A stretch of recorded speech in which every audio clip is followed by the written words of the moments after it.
Well, today we are privileged to have a man who is 22 times #1 best-selling author. He has over 4 decades worth of experience in being a serial entrepreneur, a business mentor, growing fledgling companies into fully blown success stories. It's none other than Ron G Holland. Ron, welcome. Hello, Rob. Pleased to be here. Nice to talk to you. Well, thank you for coming. It's always a pleasure to have people like your good self on the show. Where to start? You certainly are very prolific, Ron. From growing and developing small businesses, business mentoring, writing books, internet marketing, network marketing. Just how you do put this all on your business card, yellow in your diary. Yeah, so how did you get onto this journey? All the way back when? That's a good question. In the kind of early and mid-70s, I had finished my apprenticeship as a carpenter and I was absolutely fed up with it. So more or less the day I finished my apprenticeship in the building trade, I set up my first motorcycle shop. And that was just up by Chessington Zoo. And fortuitously for me, somebody gave me a copy of Napoleon Hill's book, Think and Grow Rich. And I didn't just read it, I studied it avidly over and over again. And very quickly, I became the largest motorcycle dealer in South London. I had 7 motorcycle shops. I accidentally picked up 2 furniture shops on the way and a 40-bedroom hotel. Well done. Of course, yeah. Nice problem to have. Wow, okay. Yeah, it was a nice problem. But as a young man, I didn't really know what I was doing, and I nearly went bankrupt. And fortuitously for me, I met a grey-haired old Irishman, Seamus O'Rourke, who I talk about all the time. And he helped me turn what he called my mini empire. He helped me turn it around, and we went on to make a fortune. And I enjoyed the experience so much, I thought I'd write a book about it. And that book was Debt-Free with Financial Kung Fu. It became a mail order bestseller, and I've been writing books ever since. And that was 1977, 40 years ago. And that book is still bringing in royalties. Not a huge amount, but enough to buy a nice steak dinner every month. But after 40 years, it's still selling all over the world. Awesome. So that's how I got on the journey. Very exciting. Well, you're big on passive income. I mean, not just the royalties from being an author, a prolific one at that, but also network marketing as well. Yeah, network marketing, anything where there's residual income, I think is good. Absolutely. So you wrote your first book back in 1977, before Yeah. Yeah, before I was even born, actually. So you've been around for a long time. You're making me feel old. So it's very inspirational that your rapid rise to stardom has been a result of failure in the early days. Yeah, absolutely. And funnily enough, in all of my books, over the years, I've had some tremendous successes, but I've also had failures along the way. And I make that very clear in my books. I talk about the failures as much as I do successes. And I really do believe young people these days, they don't fail enough. They don't try hard enough. And obviously, if they had more and more failures, eventually they'd have a success. And I think that's what you've got to do. Don't look out for failure. You're looking out for success. But don't be frightened of failure. Hey, that's a very interesting point, actually, about kids in this day and age not being allowed to fail. Would you put that down to this kind of feather-bedded notion, whereas in schools, people get a medal for coming last, second last, 8th, 10th, 11th in races, and Yep. Essentially, I mean, I read a very good article quite recently about this kind of behaviour being detrimental, because as soon as they have to go to the big, bad, wide old world and fend for themselves, it becomes very difficult. No, I can imagine. Absolutely. Yeah, and that was a very good article, and it's good that you kind of have brought it up because it is something which is, an issue of today. Yeah, sure.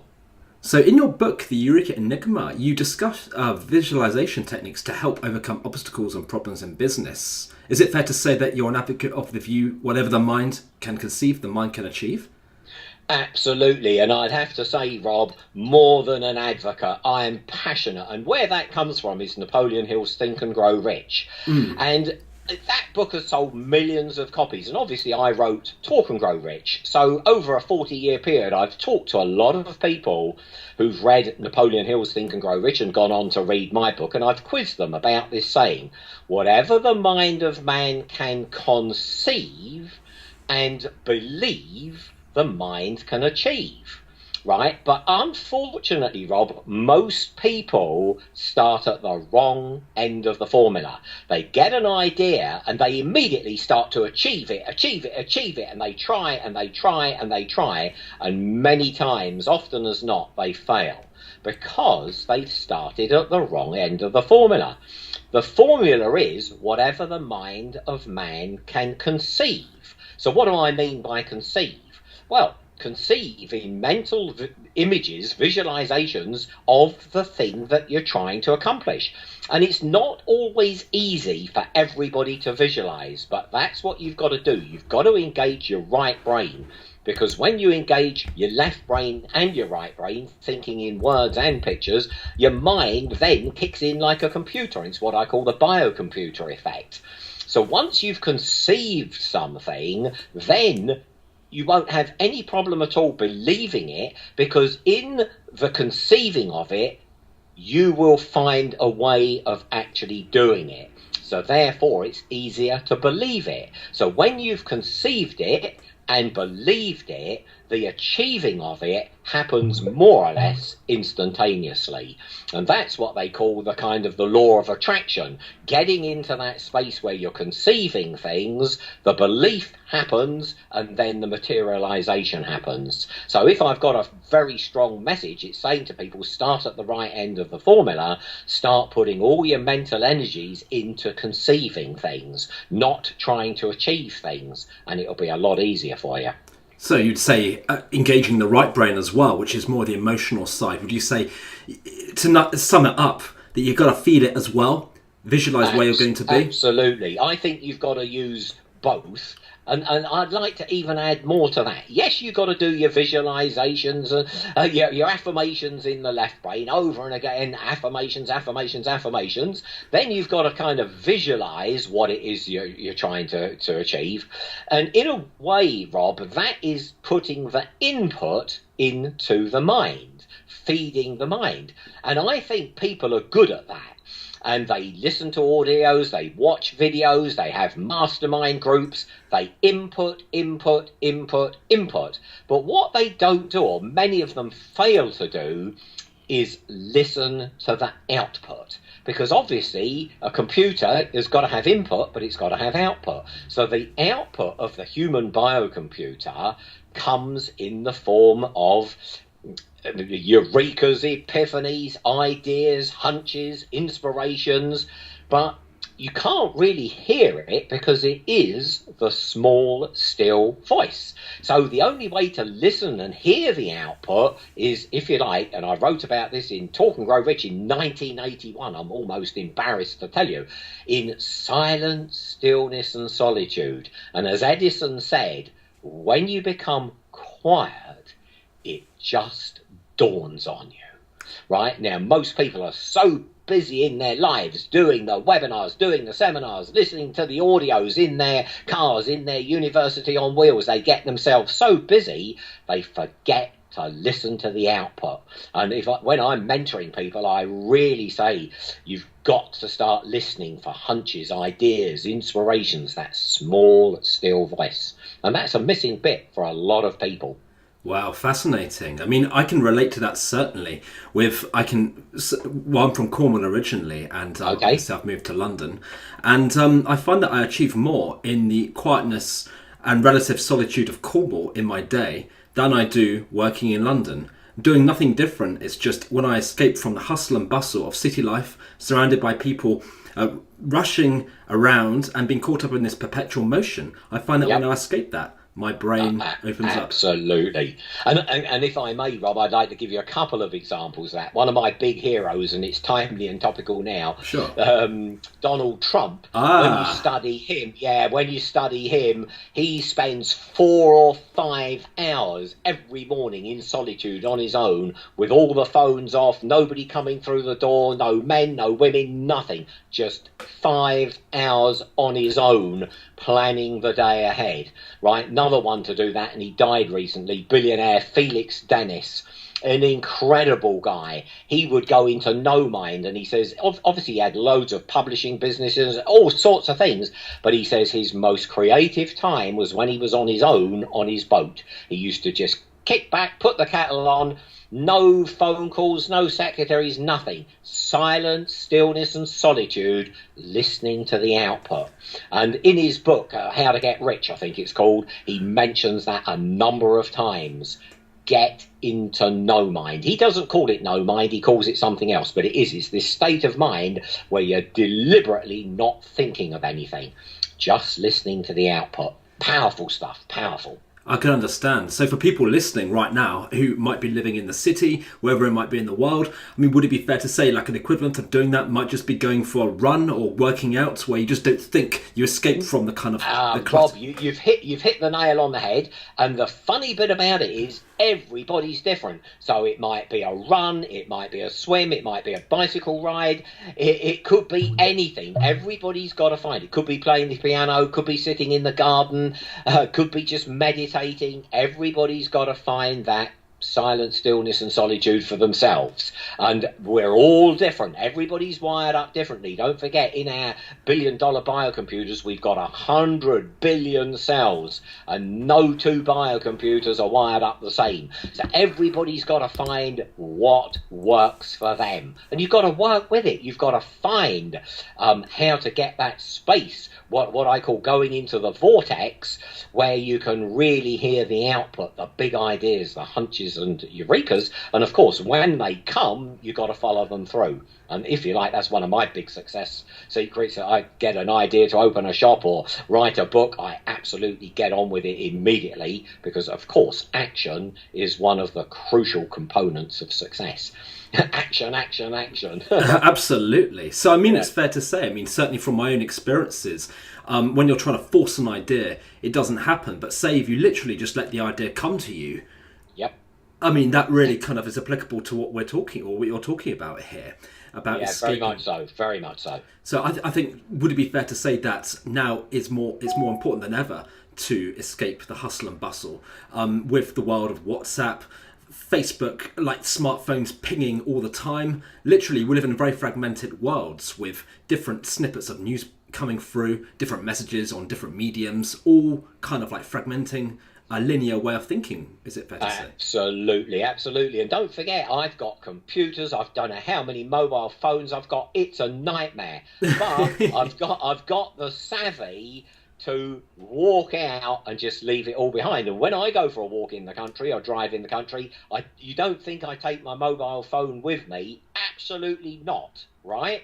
And that's a discipline, because most of the youngsters these days, they have to be looking at that screen. And in a way, it's fatal, because what you're doing is more input, and you're not giving time for the brain to assimilate that input and then get the output. So it really is problematical. And I can't emphasize enough silence, stillness and solitude out in the country on your own, no mobile phone, get into the vortex and listen to the output. I think if anything, people give too much input. There's webinars and seminars and audios and books to read, the television's on, wall-to-wall news, too much input and actually hardly any output at all. And one of my big strengths, of course, I get huge amount of output, not just for my own projects. I've got clients all over the world, Russia, India, North America, of course, in the UK, because I'm based in the UK. And those clients of mine expect solutions to their problems almost immediately. They don't want me to go away for 3 months or 3 years and come back to them. They want those solutions. Yeah. So obviously I have to tune my mind in to coming up with those solutions for them very, very quickly. And I get it by listening to the small, still voice. Can't emphasize that enough. How interesting. I mean, this all seems pretty mind-blowing, actually, when it comes to certainly thinking, when it comes to business. But I know that when it comes to financial markets trading, we always teach people to think very left brain. You have to be very rational and very kind of like bull-minded and rules-orientated to be a successful financial markets trader. We have to discourage them from getting emotionally involved in trading. I know it's slightly different, but when it comes to business, would it be fair to say, I'm going to ask you here quite plainly, why do you think it is that it's always the same people that seem to be coming up with better ideas or more ideas than others? I have to say, I think those people who are coming up with the big ideas are definitely programming their minds for products, ideas, success, for marketing ideas. But whether they stumble upon it intuitively or by design or accident, they definitely get that output, which is the ideas, the epiphanies, the hunches. And like you say, many of them, they go off and they play tennis or a game of pool or swimming or whatever it is. And that's where the expression comes from, work hard and play hard. So those high flyers, when they're playing hard, that their brain has stopped working, and that's when the ideas come flooding out. And like, you're right, when you go jogging, you suddenly find yourself on cloud nine, and wherever I am, whatever I'm doing, I always have a pad and a pen with me, because I know I get prolific output for my own books, for my own projects, for my motorbike projects, for clients, and I have to write those ideas down when they come. And you can imagine, in one book, you've got literally thousands of individual ideas. Every sentence, every paragraph is a culmination of ideas. And you have to capture those ideas when they come.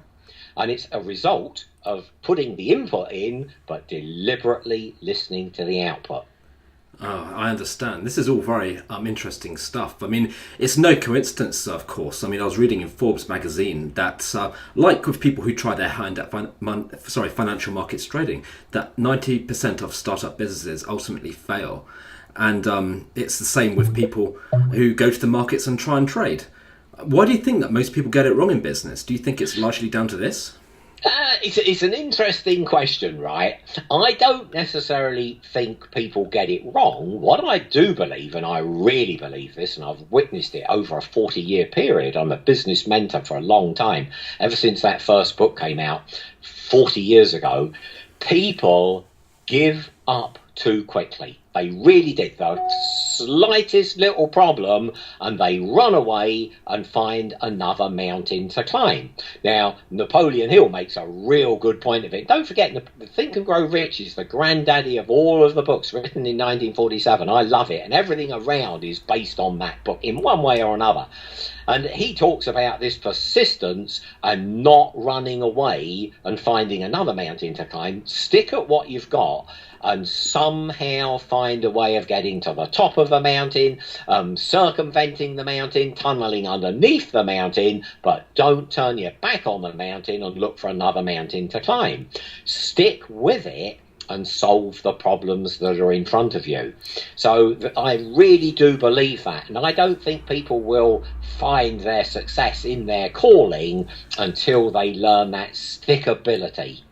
And if I was to encourage young people, I'd say just stick with it and feel the fear and do it anyway, and not run away. And people run away far too quickly, far too easy. They just give up. Well, I would always say the same to people who are struggling in trading, people who come to me and they might have had a bad experience elsewhere. I would never consider them to be a failure in trading until they give up and walk away. And that's pretty binary. Absolutely, I would agree with that. Absolutely, don't walk away. Keep at it until you find a way of unlocking it and finding your own success. Well, I've been reading quite a few autobiographies over the years by Richard Branson, actually. Losing My Virginity. Yep. And it's fantastic. And he's a great example of someone who has had it very difficult and has failed a number of times until we hit the jackpot. And one of my favourite guys, Rob, is Runulph Fiennes, and he was being interviewed, and he's a guy who had triple heart bypass surgery, right? Then he ran 5 marathons back to back on 5 separate continents. He did the North Pole and the South Pole, and he got to the top of Mount Everest, right? And the interviewer said, "How did you manage to do that?" And steely-eyed, he looked at the interviewer in the eye and he just said, "I put one foot in front of the other." Right? And that was it. That was the end of the interview. I put one foot in front of the other. Now, I find entrepreneurs not putting one foot in front of the other and keep going and going and going. And when I'm mentoring somebody, I say, look, let's pretend we're going up Mount Everest. And yes, it's cold, but I don't want to hear your complaints. Yes, we've just lost a friend who slipped off the mountain and he's dead now. I don't want to hear your complaints. We're going to get to the top and that's it. So tighten up your scarf and put one foot in front of the other. And they just keep going and going and going and going. And of course, we've got to get over humps. We've got to go through hoops of fire. We've got to tunnel under. We've got to climb over. It's cold. It's terrible. All sorts of things are going wrong, but we don't care. We're getting rejection. We're trying to raise money. It's all difficult, but we keep going and we keep going and we keep going, one foot in front of the other. And then suddenly, oh, Ron, I'm so glad you were with me. We've raised the money. Oh, Ron, I'm so glad you were with me. We've got, one of my clients just sold out for 33 million. He's delighted, but he was in tears some of the time. Oh, we'll never raise the money. We'll never do this. Nobody's taking the marketing, But we got through all of the challenges and the humps, and we got there. And I think youngsters these days have got to just keep putting that one foot in the front of the other and going and going and going till they get there. So you've been, this is talking about some of your most successful clients over the years, but what do you consider to be one of your most memorable personal successes over the years as well, Ron? Apart from looking younger, every time I see you look younger. Obviously, I've had lots and lots of successes, and without a doubt, my biggest successes are the successes I've created for my clients, and we've done it over and over again. I don't know how many millionaires I've helped create, but it's a lot. Millionaires, multi-millionaires, gold medalists, world champions, and done it over and over again. But obviously my big successes, obviously all the books and audio programs and stuff that I've got out all over the world, selling in about 27 or 28 different languages. So that is a tremendous success story. But I never look at that as my success story. My big success for me is helping other people accomplish their goals, and I still love doing that. And so before, we got clients in India, Russia, North America, all over the place. And when one of them comes to fruition, whether it's we've raised them a load of money or their marketing's kicked in or they floated or whatever, that is just such a buzz helping somebody else. And we always get a nice testimonial from them. That's the biggest bit, as well as the fees, obviously. But we get a nice testimonial. Ron helped me do this. Ron helped me do that. Ron helped us raise the money. Ron helped us sell out, or whatever it was. And that is just such a buzz. We love it. Yeah. We want to do more. I can imagine it being one big perpetual buzz, and certainly from my experience as well, where we help people become profitable in financial markets trading, you do get a natural buzz when you turn someone who never thought that they could do it into a profitable trader. Absolutely. So you know exactly what I'm talking about. It's helping other people fulfill themselves and get to the top of the mountain. Very true. But as you say, a lot of people fail because they just give up. That's the one thing that prevents people from succeeding. Absolutely. What they got to do is the same day dust themselves down, jump up and start again. Even if it means starting a new business, completely new business. But whatever, don't give up. Start putting one foot in front of the other again. And that's a valuable lesson. Valuable. And Runulph Fiennes knows it. That's his secret. How did you do all these things? Well, one foot in front of the other. There's no other secret. Yes, it was cold. A friend died. He fell off the mountain. But we kept going. We kept going. One foot in front of the other. And in business, you've got to do the same. You really have. What I call the eye of the tiger. I love that eye of the tiger. And people who succeed in business have got that eye of the tiger. Well, it's like if you get knocked down 4 times, as long as you get up 5 times, you'll be okay. Absolutely. Yeah. You know more about this stuff than I do. I hope you've listened to some of my audio products. I certainly have, and I was so impressed. I thought I'd get in touch with you, and now we're speaking right now. So, apart from tenacity, what other raw attributes do you think ultimately help people succeed? Well, I think it's a good question. I've got 3 things, and obviously there's more than that, but obviously mind power, really, really doing it. So the biggest self-help secret of all time is this: people don't do it. So they listen to the audios, they read the books, they attend the seminars, they do the webinars, but whatever they've heard, they just don't do. They go out and buy another book. So actually doing that mind power, whether it's meditation, visualization, affirmations, no mind, do it. Do it, do it, do it, do it, do it, and then do your own thinking. Listen to that output. So I think that is the most important thing. Listen to the output of your billion-dollar biocomputer, number one. Number two, persistence. And I know I've just talked at length about putting one foot in front of the other and keep going and going and going, but I cannot emphasize that enough. Do not quit. Right now, what I'm going to say next is a funny thing, because in a way I'm saying number three is go where the money is. So I'm not saying quit what you're doing, but if you've been persistent, and it could be 12 months or 2 years or whatever, and it's definitely not working for you, do a 180-degree turn and go where the money is. And I'll tell you a story. I won't tell you her name. Her name was Sarah. And she was in tears, and she was up the 4th story of a tower block in tears, looking at a computer. I said, Sarah, she's a new client of mine. I said, what's the matter? She says, I've been trying to do this internet marketing for 2 years now, and I've spent money, and I'm nearly bankrupt, and I'm in tears, and it's not working. And I said, look, Sarah, I said, let's man up. I said, you've got a lovely personality. You've got a lovely way with yourself. You will never, ever make money at internet marketing, ever. So wake up to that fact and get down on street level and start knocking on doors using your personality and start selling something. She took that advice, and within 3 months, whatever company it was now, I can't remember, she was like the top salesperson, making a fortune. And one day she said to me, she said, I cannot believe it. I would still be stuck in that front of that computer buying more courses on internet marketing, and it just wasn't me. I didn't have the aptitude for it, but everybody kept saying, oh, money, internet marketing, it's all easy. I'll be making 15 grand a month. And it was costing me that in the courses. Now, suddenly I really am making a lot of money, but not sitting in front of a computer screen, kind of knocking on doors, selling something. So I'm saying to you, or whoever's listening, go where the money is and make it yours. Have a real wake-up call, because maybe you've been sold a pup and you're never going to make money doing what it is you're doing. So get into something where you're passionate about it and you will fly. And I know when I had the biggest chain of motorcycle shops in London, as I mentioned earlier, I was so passionate about motorcycles, it wasn't work, it was like a hobby. And things just clicked in and flew, particularly after I read Think and Grow Rich. And people have got to find their own thing. That's why I say do your own thinking, because it's most important.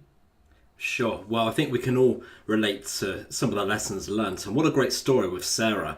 I, for one, have been guilty of buying books and courses, and subconsciously have felt that I've actually read the book or completed the course by buying it and not actually doing it or engaging with it. Like right to my right-hand side, I've got this book on Understanding Hypnosis by Dr. Brian Rowett, and how I even opened it. No, I haven't. It's been sat there for months. So I think this conversation's inspired me to go and read the damn thing.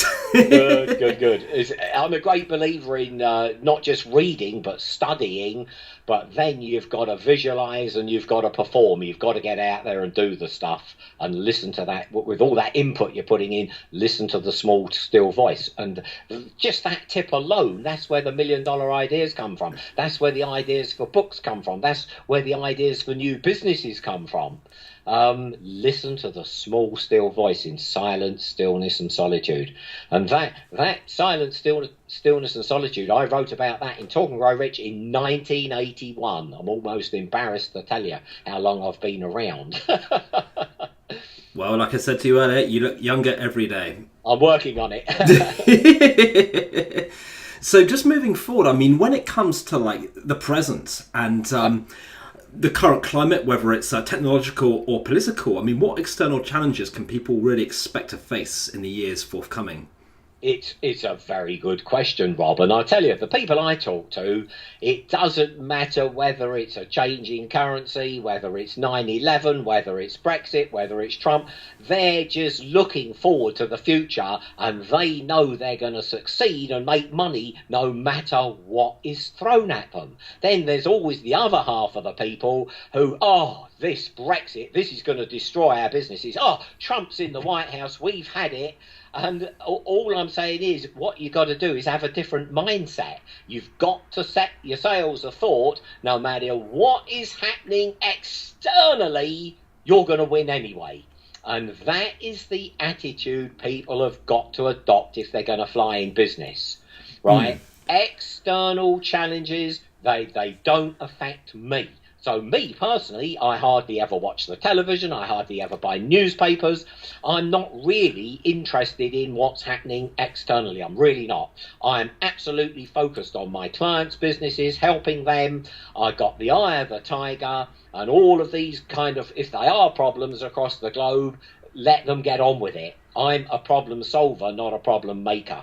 And I can only say to people, have a different mindset. If you think you're wrapped up in problems, it's because your mindset is wrong. It really is. And there will always be stuff happening globally. I remember the year 2000, the millennium, loads of people said, do you know what's going to happen in the year 2000, the millennium? I said, no, what? All the computers are going to crash. All the ships on the high sea will crash because their computers will go wrong and they won't have any navigation. Big Ben will stop working. Everything's going to stop working. Do you know what happened the next day? Nothing. Nothing. Of course not. Nothing. And what do you think is going to happen because of Brexit and Trump? Nothing. Just get your head down, get the eye of the tiger, start taking it seriously, start having a big load of fun in your life, and start making things happen for yourself. Excellent. Right? I can't be more emphatic. Get a life. You're only here for a few years. Yeah. Get a life. Make something happen. Very true. Our time on this planet is finite. I mean, our time on this planet amounts to like a second in a year or something absolutely. like that. A fraction of a second. So get out there and have some fun, right? And program your mind and listen to the output, because that output, the small, still voice, the eurekas, the hunches, the inspirations, that'll lead you to the moon and back. That'll help you create bestsellers of your own. That'll help you become a good trader, Get your mind working like $1 billion biocomputer. That's the secret. Well, that's very, very interesting. I mean, like you, we encourage our clients not to listen to the news or pay any attention to what's really going on, because it's going to cloud their judgments. Absolutely.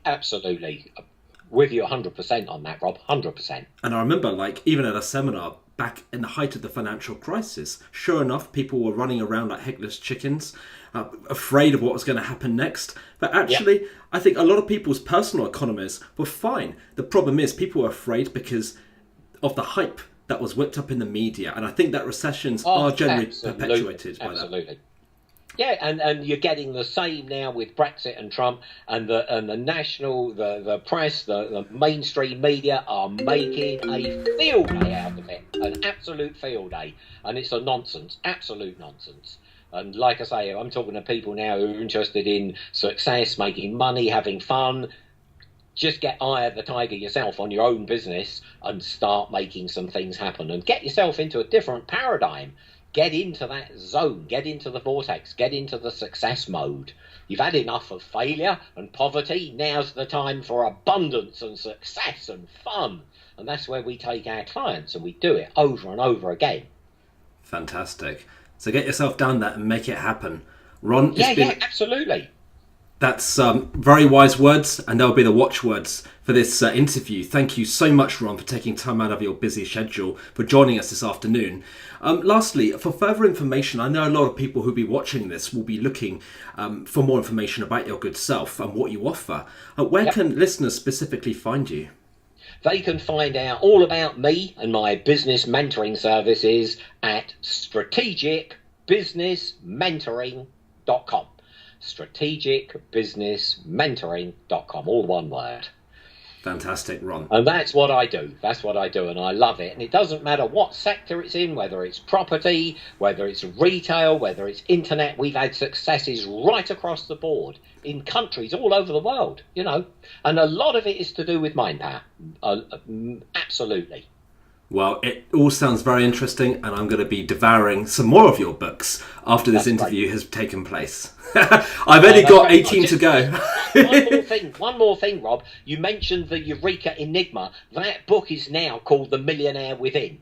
So I just thought I'd pick you up on that. Okay, thank you. It's now called The Millionaire Within, and it's available on Audible. Okay, fantastic. Well, actually, I think that would be very beneficial to a lot of people who are too busy by their own admission to read, so they can go away for a walk and plug in to your audiobook and just let your words subconsciously absorb or consciously absorb. Absolutely. Both.